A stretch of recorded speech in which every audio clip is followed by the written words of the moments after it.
Hello chat. Is this running well?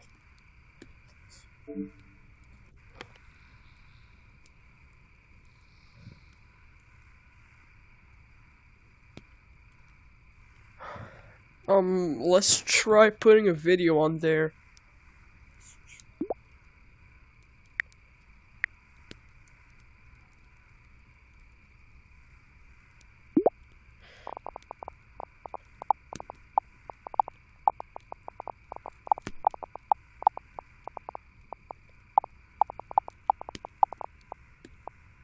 Ultimate FNaF timeline. I don't know if the stream is gonna be able to run at a good quality. I own a Quest 2, so it's not running very well.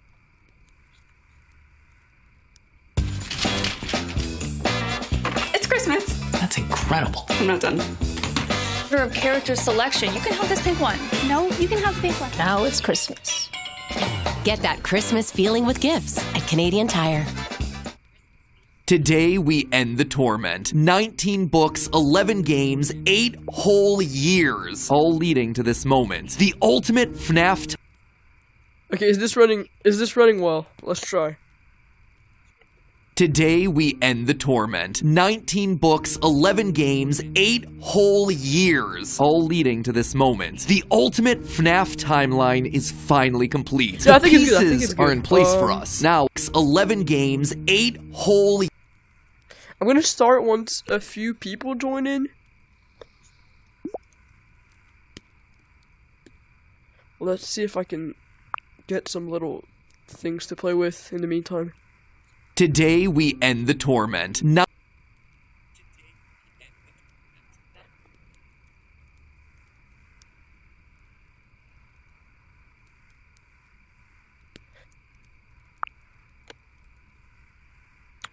Tools and toys.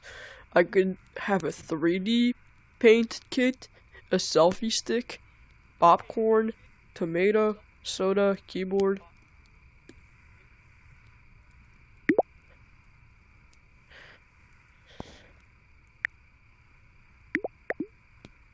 .3D painter could be useful, so like, imagine I'm watching the, oh, hey chat, 9 people in, oh, okay, so I'm going to the cinema tonight to watch the new FNaF 2 movie, and I just want to refresh my little, like, my memory on the FNaF lore.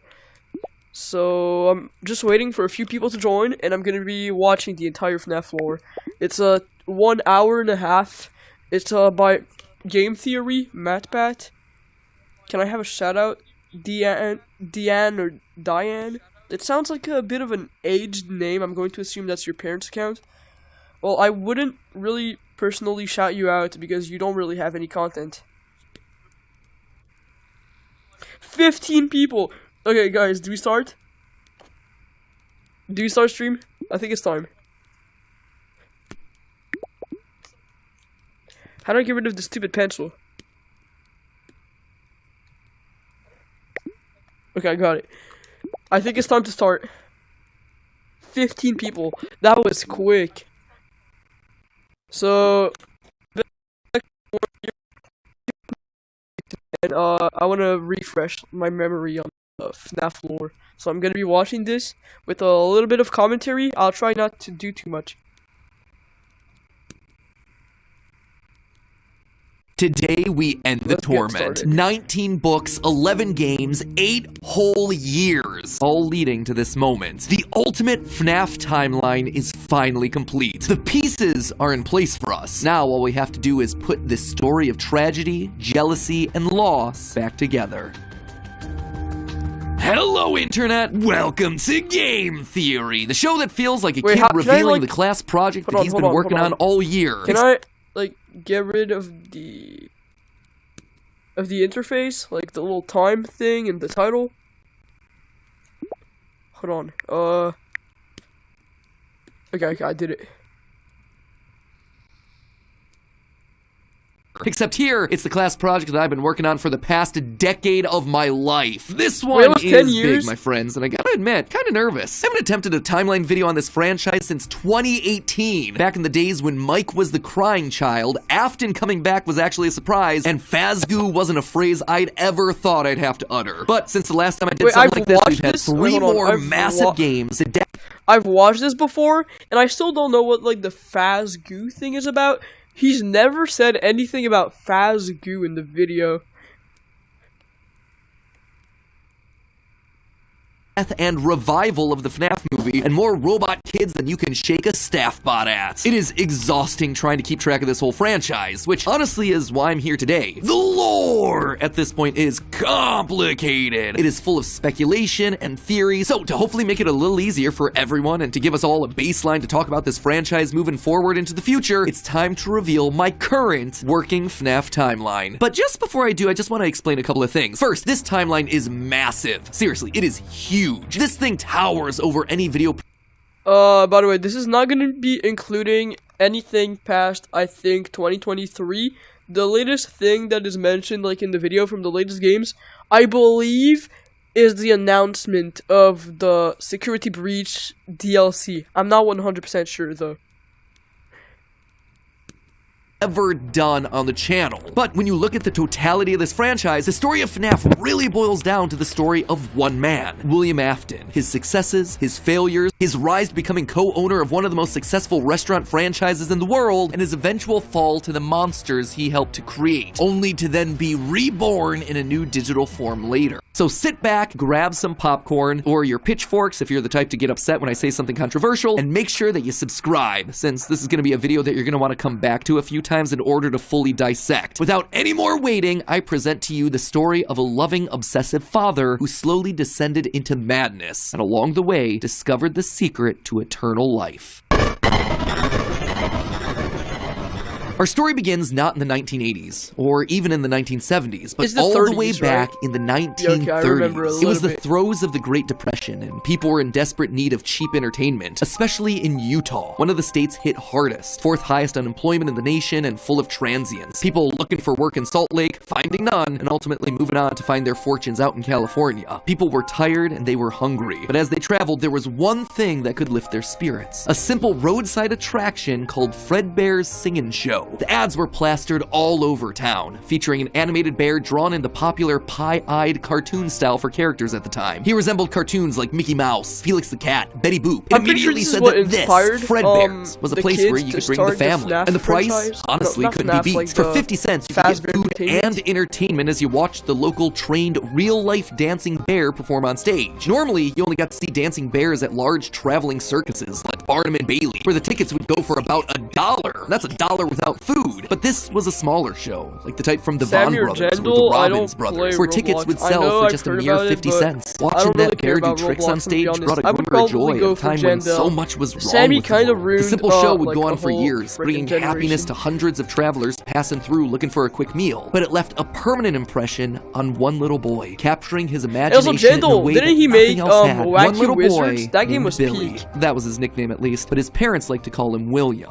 I'm not gonna vote Afton. Sammy, The bear I'm could sorry. dance, He made could Steal a Brain sing. Rot. For Like, decades, William dreamed of I think recreating that Wacky moment of Wizards bringing a musical is bear to life. infinitely But better how? than William was smart, Steal a without a Brain doubt. Rot. And he had a keen mind for business, but he wasn't the most creative. How do you make a singing, dancing bear come to life? The best he could do was using rudimentary costumes. We know, based on the retro poster that was hidden in Security Breach, that at least at one point, Fredbear was an actual bear. Dancing bear shows were a real form of entertainment. The only problem is that, timing-wise, none of our main characters would be the people in charge of that business in the 30s and a series of pizza restaurants in the 80s without him just being extremely old. Best case scenario, if Afton's running the singing show when he's 18, that still puts him at nearly 70 when the first pizzeria opens and his murder spree begins. That just doesn't make a lot of logical sense because he doesn't become immortal. Also, the thing he just said, that, like, technically he saw a show when he was a kid, well, he would be super old when he starts the Fazbear Entertainment franchise. That's just one of many inconsistencies in the lore. The creator of the series, I think Scott Cawthon, is really